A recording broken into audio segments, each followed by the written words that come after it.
Aku ingat betul hari ketika kami memutuskan untuk melakukan perjalanan ini. Aku, Agus, dan 3 orang sahabatku, Hendra, Dedi, dan Joko, memang sering melakukan ekspedisi bersama, menjelajahi alam liar Kalimantan yang terkenal akan hutan-hutannya yang tak terjamah. Namun, ekspedisi kali ini terasa berbeda. Di tengah semangat kami untuk menaklukkan alam, ada rasa penasaran yang tak tertahankan yang menggerakkan kami menuju tujuan yang, katanya, penuh misteri dan bahaya. Desas-desus tentang desa hantu di hutan Kalimantan telah lama beredar di kalangan penduduk setempat. Menurut cerita yang kami dengar, desa itu tidak bisa ditemukan oleh sembarang orang, dan bahkan mereka yang beruntung bisa keluar kerap membawa kenangan buruk yang menghantui hingga akhir hidup. Sebagian warga mengatakan desa itu hanya mitos, legenda yang diciptakan untuk menakut-nakuti anak-anak agar tak pergi terlalu jauh ke dalam hutan. Namun, ada juga yang percaya bahwa desa itu nyata, tempat di mana roh-roh jahat berkumpul dan penduduknya bukan manusia biasa. Rasa ingin tahu kami mengalahkan rasa takut. Setelah berdiskusi dan mempersiapkan segala perlengkapan, kami memutuskan untuk berangkat menuju desa itu. Persiapan kami matang. Hendra membawa peta yang diklaim sebagai salinan dari petunjuk arah penduduk lokal, sementara Dedi dan Joko membawa perbekalan makanan dan tenda.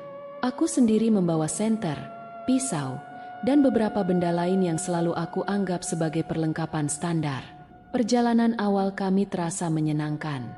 Sepanjang perjalanan, kami mengobrol dan tertawa, bercanda tentang kemungkinan bertemu dengan roh-roh yang akan menyambut kami di desa tersebut. Kami seolah melupakan desas-desus menakutkan yang diceritakan penduduk lokal.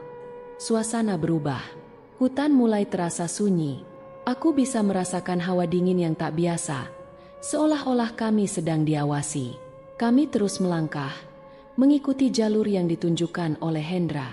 Namun, tiba-tiba kami dihentikan oleh seorang pria tua yang tampaknya telah berada di sana selama beberapa waktu.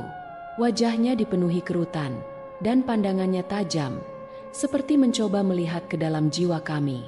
"Kalian tahu kemana kalian akan pergi?" tanyanya dengan suara serak. Desa itu bukan tempat untuk main-main. Banyak yang mencoba pergi dan tak pernah kembali. Aku mencoba tersenyum dan menjelaskan bahwa kami hanya ingin melihat desa itu dengan mata kepala sendiri, sebagai bagian dari petualangan. Pria tua itu hanya menggelengkan kepala, tampak tidak senang.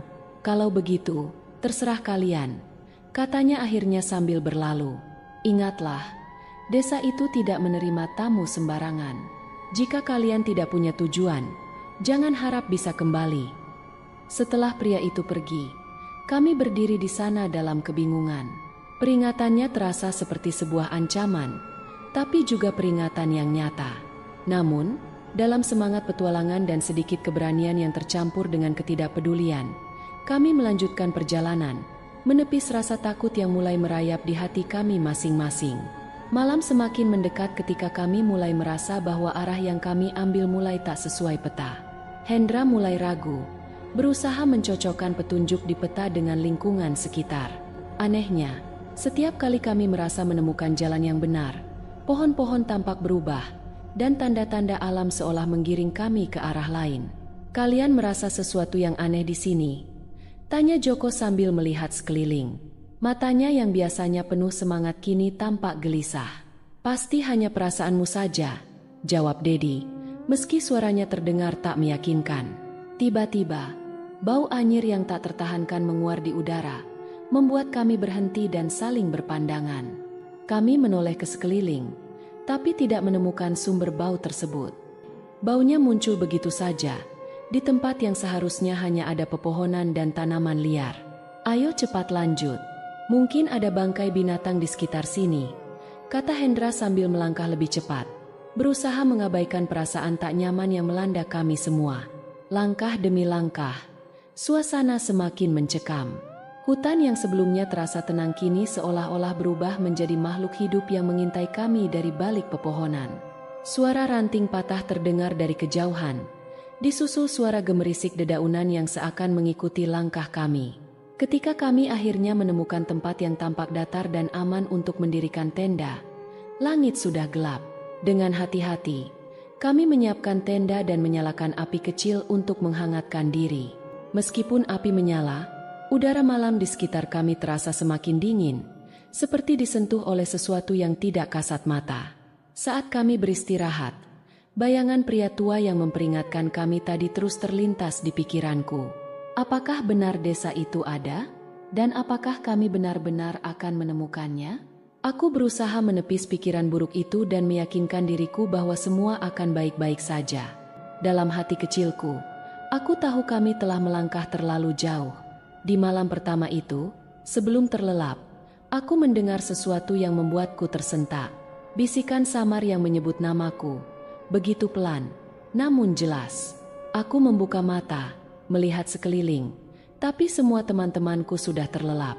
Aku berusaha kembali tidur, tapi perasaan itu tak kunjung hilang, seolah ada yang memperhatikan kami. Ketika matahari mulai menampakkan sinarnya di balik pepohonan tinggi hutan Kalimantan, kami bersiap melanjutkan perjalanan.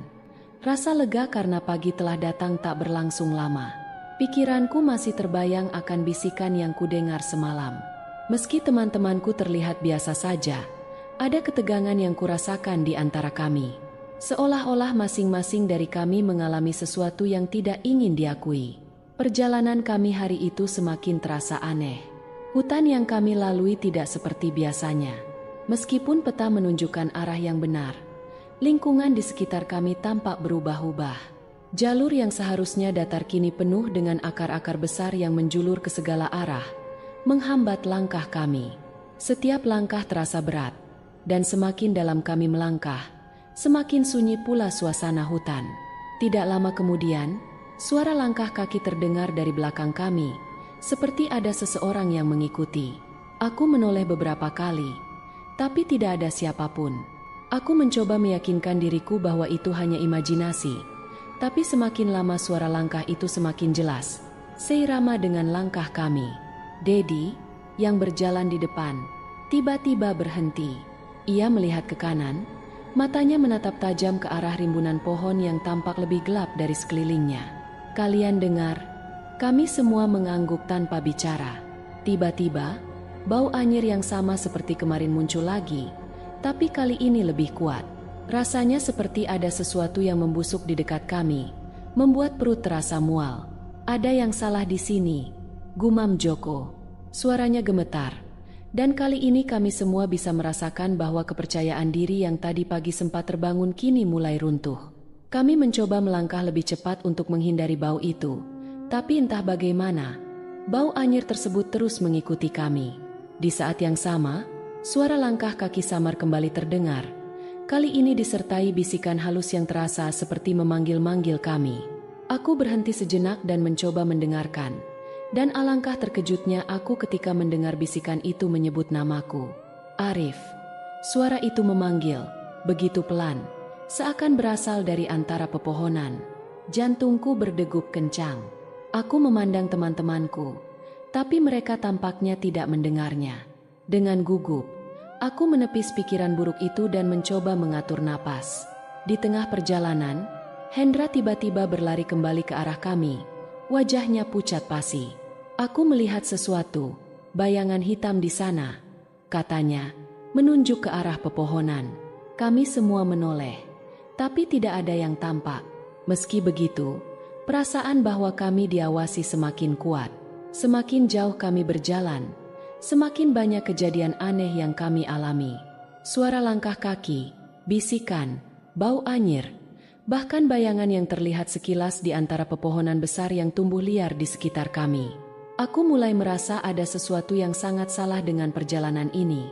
Tidak lama setelah itu, kami melihat sesuatu yang tak biasa. Di tengah-tengah hutan yang seharusnya kosong, kami menemukan sebuah tanda seperti bekas perapian, lengkap dengan kayu-kayu yang tersusun rapi. Tidak ada jejak kaki lain selain jejak kami, namun perapian itu tampak baru saja dipadamkan.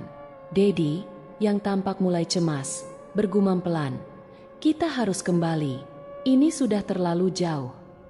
Namun, Hendra, dengan rasa penasaran yang masih kuat, bersikeras melanjutkan perjalanan. Dia berargumen bahwa kami sudah terlalu jauh untuk mundur, Dan apa yang kami lihat ini mungkin hanyalah sisa-sisa dari kelompok petualang sebelumnya. Dalam hati kecilku, aku tahu bahwa ini bukan sekadar tanda biasa. Akhirnya, dengan setengah hati, kami memutuskan untuk melanjutkan perjalanan. Kami berusaha menenangkan diri, mengabaikan tanda-tanda aneh di sekitar kami. Tapi sayangnya, ketegangan semakin memuncak ketika satu persatu dari kami mulai melihat hal-hal yang tidak masuk akal. Joko, yang berjalan di paling belakang, tiba-tiba berteriak panik, mengaku melihat sosok wanita berpakaian putih berdiri di antara pepohonan, memandangnya dengan tatapan kosong. Kami segera berbalik dan melihat ke arah yang ia tunjukkan, tapi tidak ada apapun di sana. Wajahnya pucat pasi, dan tangannya bergetar. Aku yakin tadi ada seseorang di sana, katanya terbata-bata. Malam itu, setelah kami berkemah dan menyalakan api unggun, suasana semakin mencekam. Meski lelah, tidak ada satupun dari kami yang merasa bisa tidur nyenyak.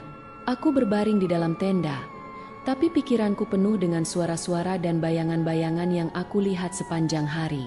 Setiap kali aku memejamkan mata, bayangan wanita berpakaian putih yang dilihat Joko seolah muncul dalam pikiranku. Tepat tengah malam, aku terbangun karena mendengar suara. Ternyata, teman-temanku juga terbangun.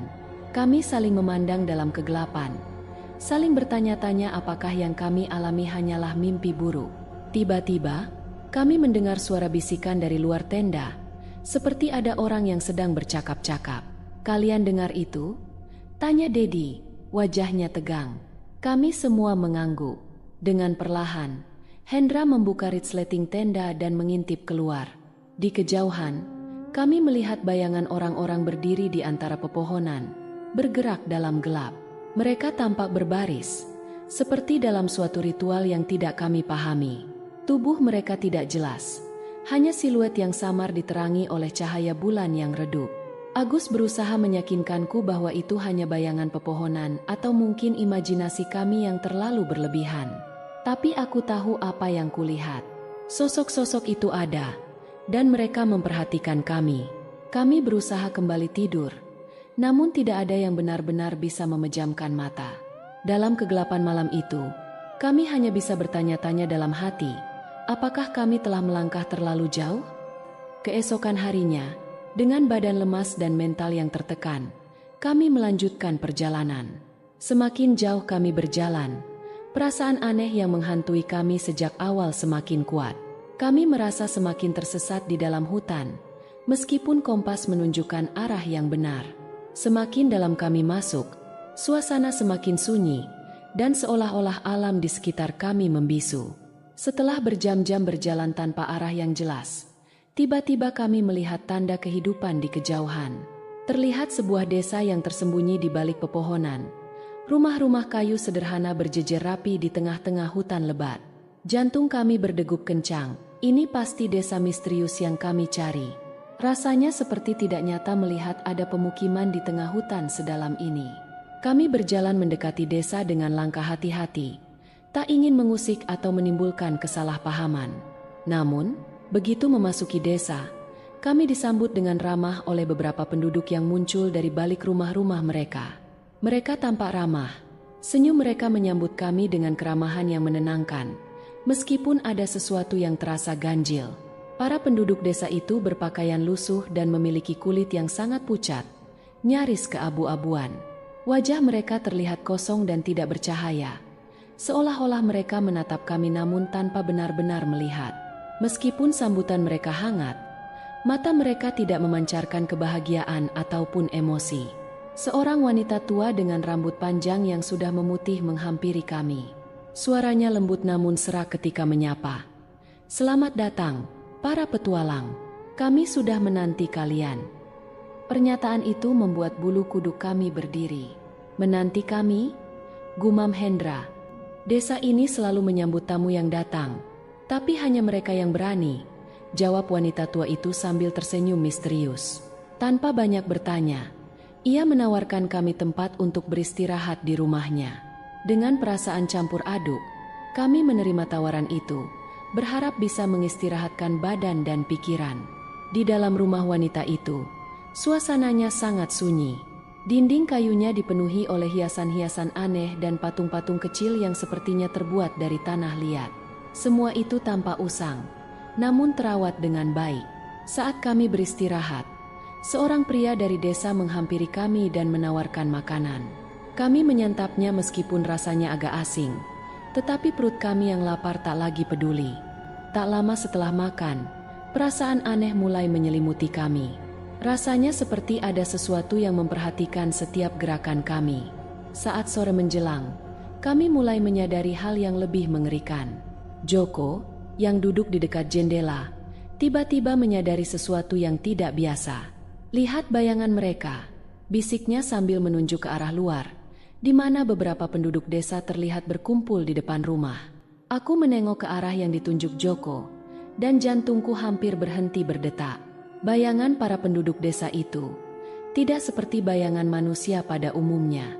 Bayangan mereka terlihat aneh, panjang dan berlekuk-lekuk seperti ranting-ranting pohon, serta tampak tidak sesuai dengan bentuk tubuh mereka yang seharusnya. Ini tidak benar," bisik Dedi dengan suara gemetar, menoleh ke arah kami dengan wajah pucat. Kami semua mulai merasakan ada yang salah. Desa ini tidak seperti desa biasa. Penduduknya, meskipun tampak ramah, menyimpan sesuatu yang gelap dan tidak wajar.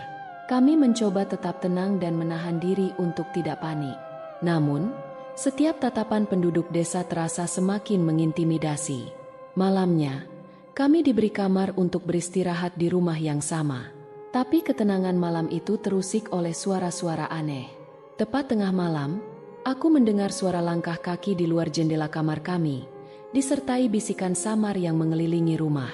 Suara itu terdengar seperti bahasa yang asing, namun entah mengapa terasa begitu menghantui dan membuat bulu kuduk kami merinding. Aku mengintip melalui celah jendela, dan apa yang kulihat membuat dadaku terasa sesak. Di lapangan desa, para penduduk berkumpul dalam formasi lingkaran, mengelilingi api unggun besar yang menyala-nyala di bawah cahaya bulan. Mereka berdiri di sana dengan tubuh yang kaku, pandangan kosong, dan mulut yang bergerak seolah-olah melantunkan sesuatu yang tak bisa kami dengar. Rasa takut mulai menyelimuti kami. Aku berbisik pada teman-temanku, mencoba mencari cara untuk pergi dari desa ini. Dedi tampak ragu. "Kalau kita kabur sekarang, kita bisa tersesat di hutan," katanya. Di sisi lain, perasaan bahwa kami berada dalam bahaya semakin kuat. Kami akhirnya sepakat untuk mencoba bertahan hingga pagi, berharap suasana akan lebih baik saat matahari terbit. Tapi di dalam hati kecil kami tahu bahwa pagi mungkin tidak akan membawa perubahan apapun. Malam itu, kami tidur dengan perasaan was-was. Telinga kami selalu waspada pada setiap suara kecil.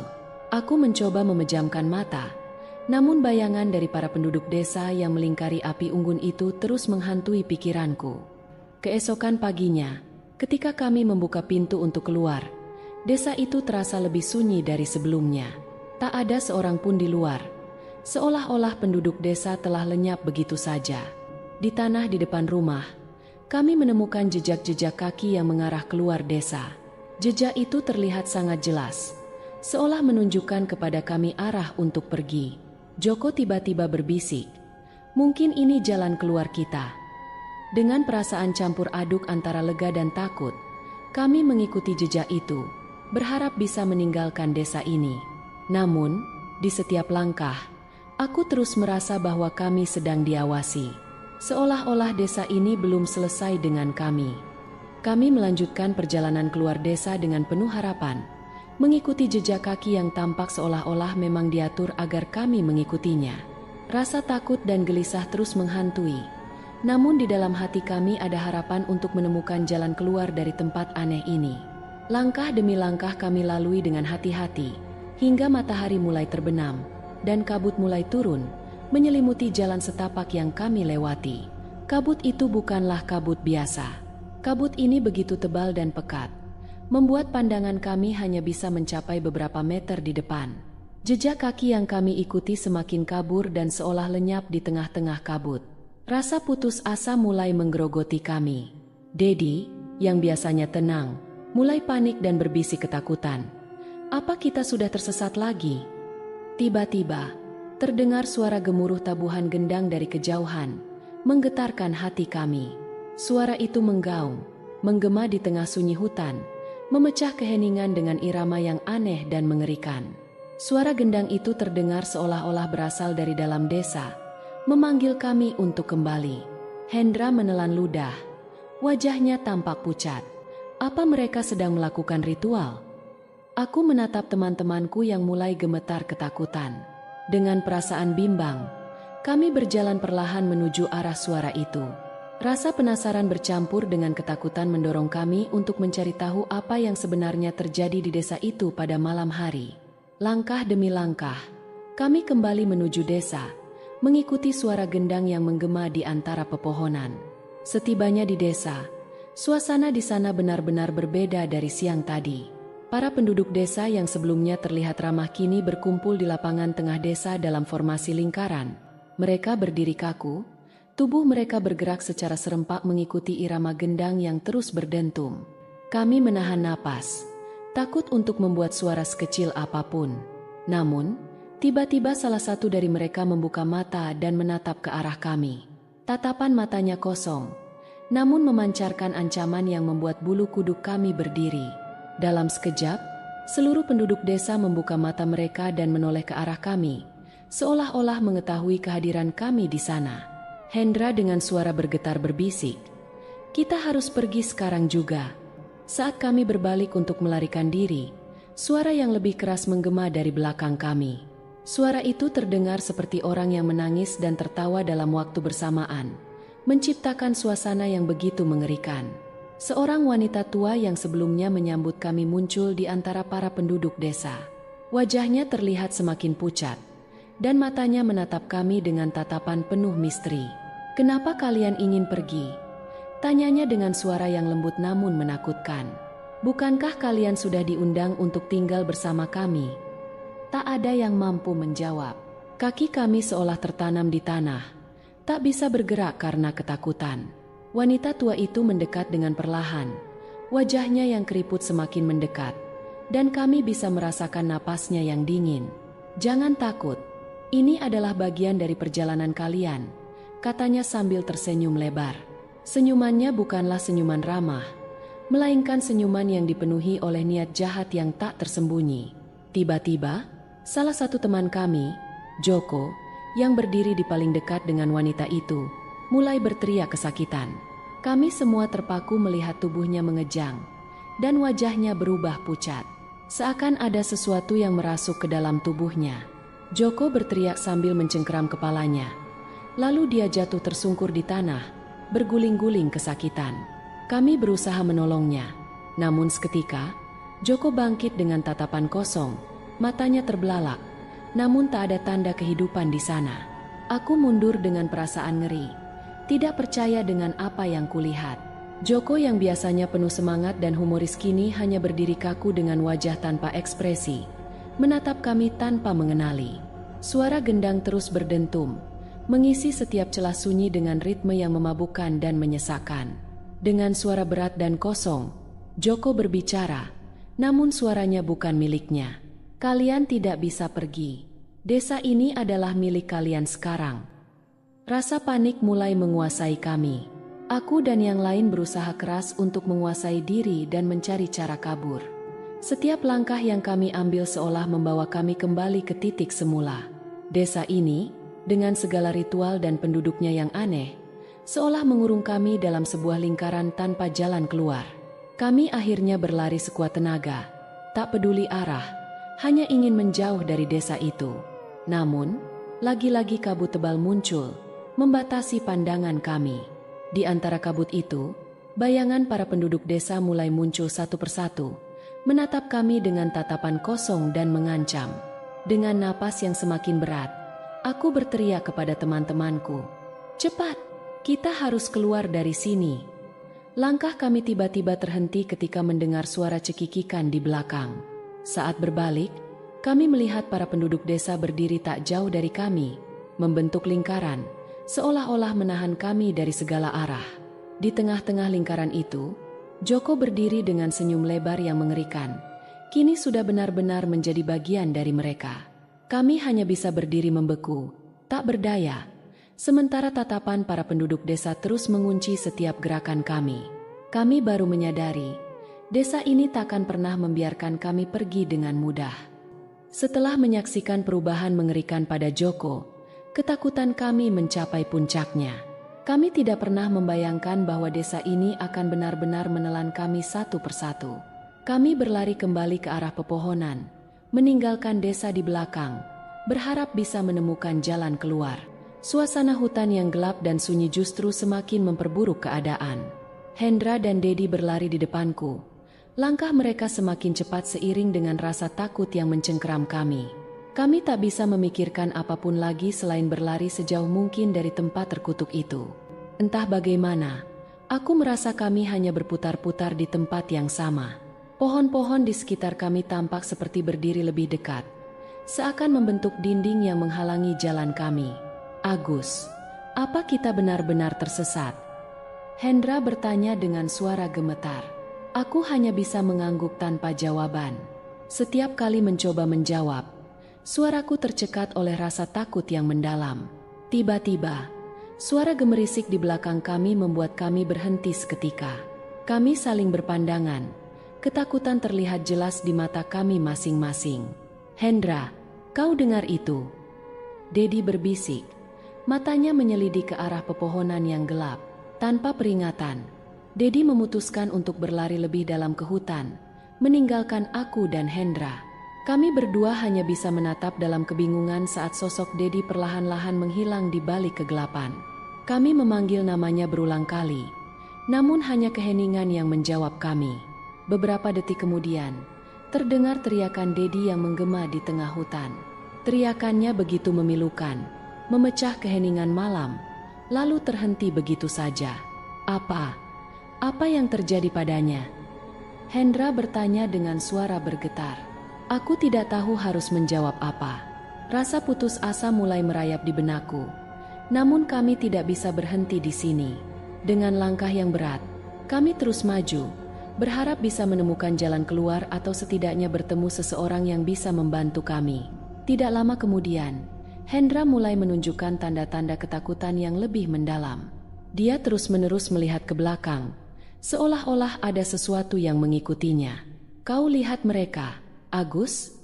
Bisiknya sambil menunjuk ke arah kegelapan di antara pepohonan.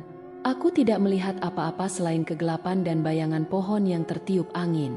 Tapi wajah Hendra tampak ketakutan luar biasa. Dia mulai bergumam sendiri, mengatakan bahwa dia melihat sosok-sosok aneh berdiri di antara pepohonan, mengawasinya. Aku mencoba menenangkannya, namun Hendra terus-menerus meronta, semakin panik. Mereka mengincar kita. Kita harus pergi sekarang juga. Teriak Hendra dengan mata melotot ketakutan. Aku mencoba menenangkannya, namun dalam sekejap Hendra berbalik dan berlari tanpa menoleh ke belakang.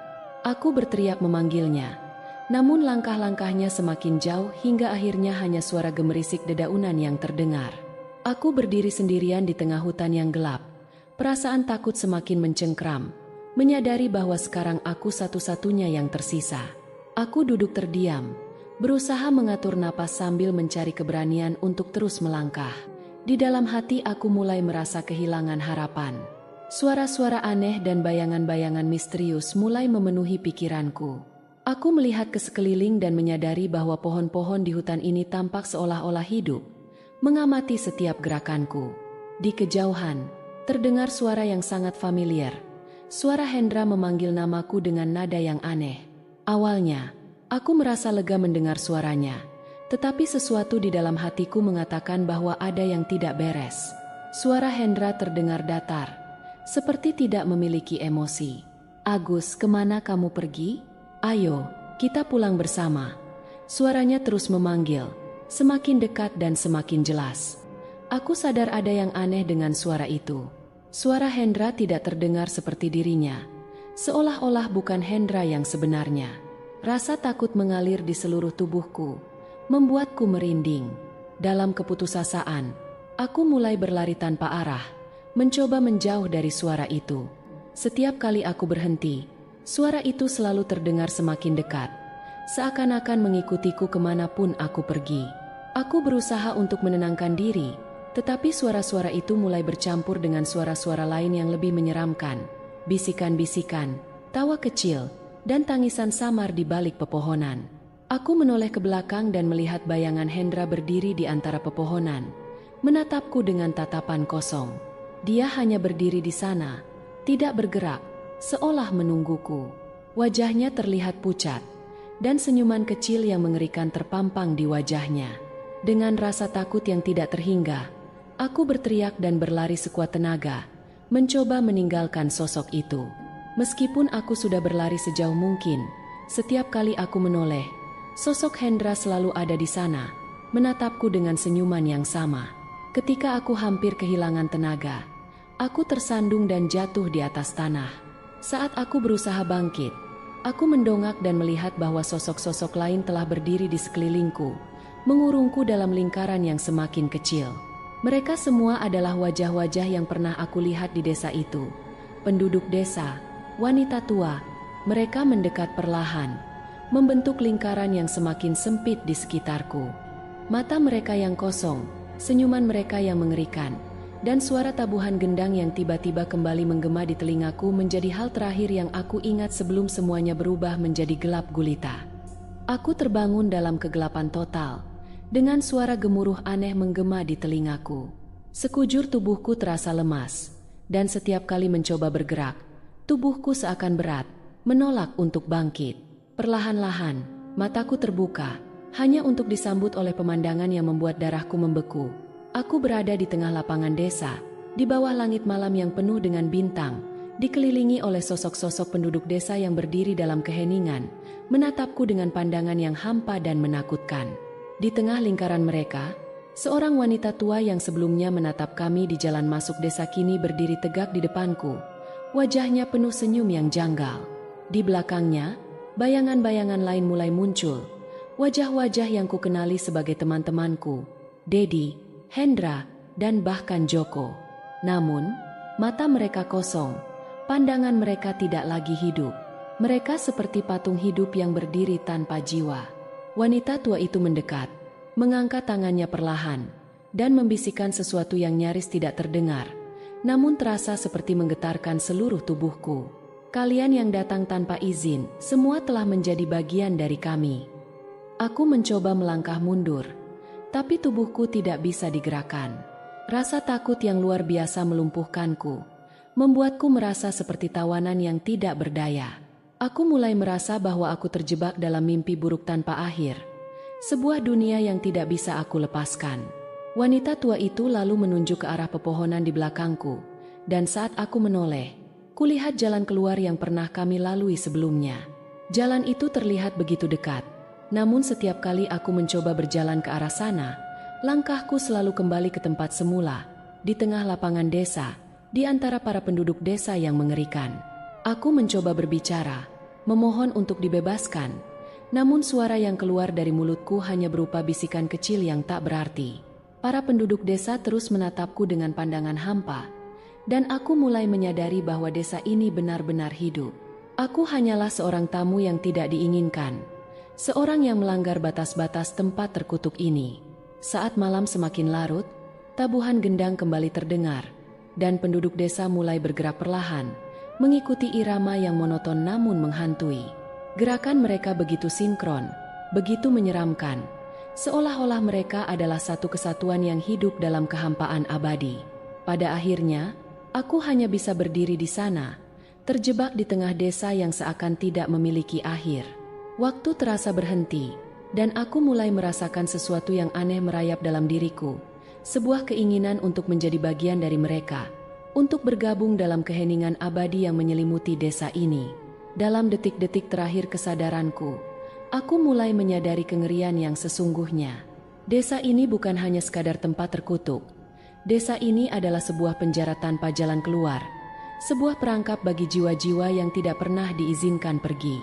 Aku tahu, cepat atau lambat, aku akan menjadi seperti mereka, berdiri dalam keheningan, dengan pandangan kosong, terperangkap dalam lingkaran yang tidak pernah berakhir. Pagi harinya, tim penyelamat menemukan tubuhku, bersama dengan teman-temanku yang lain, tergeletak di tengah hutan. Tidak ada jejak penduduk desa atau tanda-tanda kehidupan selain kami. Tubuh-tubuh kami ditemukan dalam keadaan mengenaskan. Wajah kami membeku dalam ketakutan yang begitu dalam, seolah-olah kami telah melihat sesuatu yang tidak bisa dijelaskan dengan kata-kata. Hanya kisah ini yang tersisa sebagai peringatan.